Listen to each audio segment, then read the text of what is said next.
இந்த பெண்ணியவாதிகள் ஃபெமினிசத்துக்குள்ள புகுந்த பெண்களுக்கு ஒரு பெர்ஃபெக்ட் ஆண் எப்படி இருப்பான்னு இவங்க ஒரு லிஸ்ட் போட்டு வச்சிருப்பாங்க. அது என்னன்னா, கக்கோல்டுக்கு பெர்மிஷன் தரவனா இருப்பான், ஸ்வாப்பிங்க்கு பெர்மிஷன் தரவனா இருப்பான், யார் கூட வேணா செக்ஸ் வச்சுக்க பெர்மிஷன் தரவனா இருப்பான், நீ எப்ப வேணா எந்த நேரத்துல வேணா ஊர் சுத்திட்டு வாழ்றதுக்கு பெர்மிஷன் தரவனா இருப்பான், யார் கூட வேணா புள்ளைய பெத்துக்கொண்டதுக்கு பெர்மிஷன் தரவனா இருப்பான், நீ எந்த கன்றாவியான ட்ரெஸ்ஸை வேணா போட்டு ஊர் சுத்துன்றதுக்கு பெர்மிஷன் தரவனா இருப்பான், வீட்டு வேலை செய்வான், சம்பாரிச்சு தருவான், அதுக்கப்புறம் கல்யாணம் ஆகியும் அவன் சிங்கிளாவே வாழ்வான். கல்யாணம் ஆனதுக்கு அப்புறம் உன்னை நீ எப்படி வாழ்ந்தியோ கல்யாணத்துக்கு முன்னாடி அதே மாதிரி உன்னை வாழ அனுமதிப்பான். இது மாதிரியான பல அரிய நவீன சமுதாயத்துக்கு தேவையான பெண்களுக்கு தேவையான பல கருத்துக்களை உள்ளடக்கி ஒரு லிஸ்ட் போட்டு வச்சிருக்காங்க. இந்த லிஸ்ட்ல இருக்க எல்லாத்தையும் எவன் அக்செப்ட் பண்றானோ அவன் பெர்ஃபெக்ட் ஜென்டில்மேனா.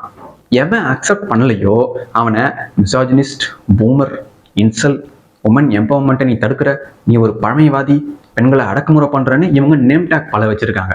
எதெல்லாம் நல்லது இல்லையோ அதெல்லாம் அக்செப்ட் பண்றவன் நல்லவன், எதெல்லாம் நல்லதோ அதை பண்ணுன்னு சொல்றவன் கெட்டவன்.